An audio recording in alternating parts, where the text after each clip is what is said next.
Comment créer un transformer? C'est apparemment le défi que se sont lancés les élèves et les enseignants de l'école clinique provinciale de Montigny-sur-Sambre. Un travail de longue haleine, puisque dans un premier temps, il a fallu mobiliser pour définir le projet, mais aussi voir comment le concrétiser. Au fur et à mesure de la conversation, on est arrivé au point de créer un robot qui serait moitié humain, moitié robot, et qui serait justement porteur d'handicap, quoi.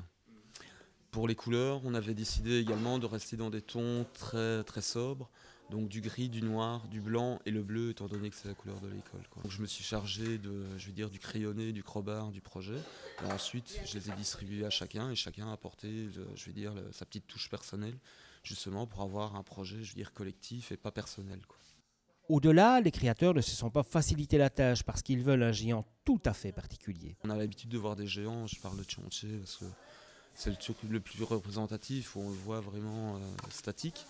Moi, je voulais apporter quelque chose de plus, quoi, un peu qui fasse dans le concept de l'animation en fait, donc du stop motion et pour pouvoir l'articuler. Et comme il y a deux défilés qui se fait le 13 mai, avoir une position, pour le matin et une position différente pour l'après-midi. Cerise sur le gâteau, le cyborg géant sera installé sur un fauteuil roulant. On utilise le fauteuil roulant parce qu'on a posé la question aux différents élèves de différentes formes. Et ce qui était le plus caractéristique de l'handicap, et ce qui revenait principalement, c'était la chaise roulante, quoi, le fauteuil. Et donc on s'est servi justement du fauteuil en guise de pied. C'est un peu comme s'il avait un pied gauche, je vais dire. Et ça permet de le manipuler beaucoup plus facilement. C'est quelque chose d'assez lourd, donc on a un poids d'attache au sol.